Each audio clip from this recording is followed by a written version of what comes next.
Get your free copy of the complete tutorial at www.teachucomp.com/free.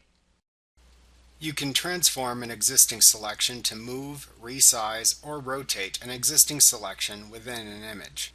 To transform an existing selection in an image, choose Select, Transform Selection from the menu bar. At that point, a transform bounding box will appear around the entire selection within the image. To move the selection within the image, click into the middle of the bounding box and drag the selection within the image to the desired area.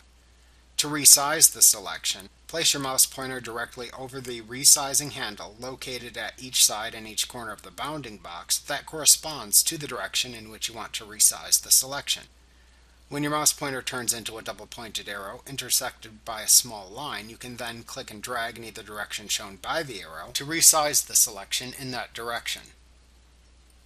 Release the mouse button when the selection is the size you want. To rotate a selection, place your mouse pointer slightly outside the bounding box by the resizing handle you want to use to grab and rotate it. When the mouse pointer turns into a bent, double-pointed arrow, click and drag in either direction shown by the arrow to rotate the bounding box in that direction. To skew the selection, hold down the Ctrl plus Shift keys on your keyboard. Then click and drag one of the resizing handles on the sides of the selection in the direction you want to skew that side of the selection.